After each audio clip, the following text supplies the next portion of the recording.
राधे कृष्ण राधे कृष्ण राधे कृष्ण, हर हर महादेव। श्री कृष्ण के दिव्य स्वरूप, गोपियों की अनन्य भक्ति और रासलीला की आध्यात्मिक महिमा का अत्यंत गूढ़, आध्यात्मिक और हृदय को स्पर्श करने वाला चिंतन है महारास।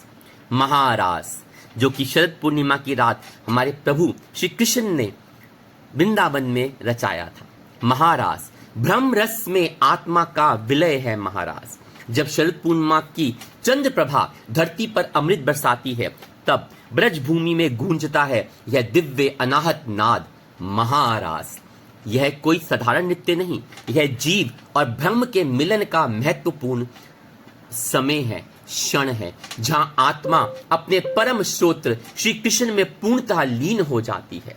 महारास केवल नृत्य नहीं, ब्रह्मानंद की लीला है।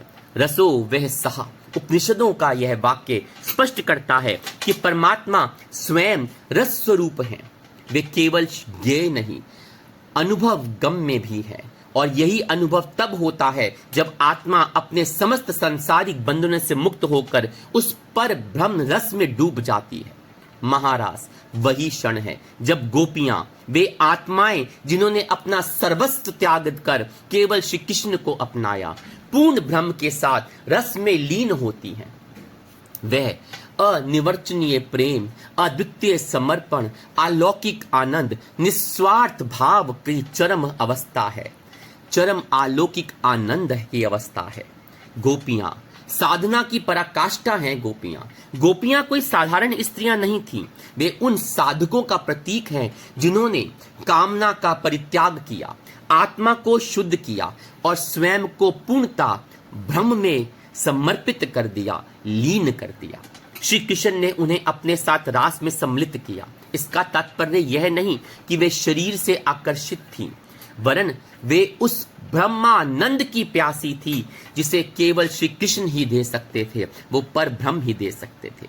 काम और रास का गूढ़ अंतर आत्मदृष्टि से देखने पर रास लीला को किक प्रेम का प्रतीक माना जा सकता है। अब कि गोपियों ने कृष्ण के साथ रास लीला रचाई, किंतु भागवत, गोस्वामी तुलसीदास और आचार्य शंकर तक ने स्पष्ट किया है, वह रास नहीं, रसायन है। काम केवल तब तक जीव को सताता है जब तक वह जगत में है।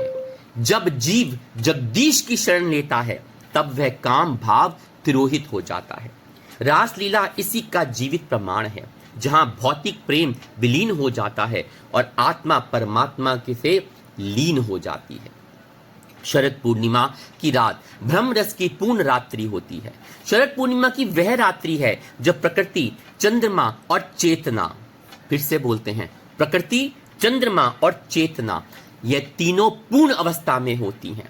यह समय है जब मन शांत होता है, वातावरण शुद्ध होता है और आत्मा गहराई से भीतर की ओर आकर्षित हो जाती है।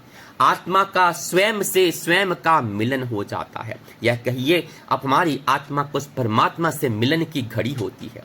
इसी शुभ घड़ी में श्री कृष्ण ने महारास रचाया था। ब्रह्मानंद को लीलामय रूप में बांटते हुए देखा। महारास जीवन की चरम साधना।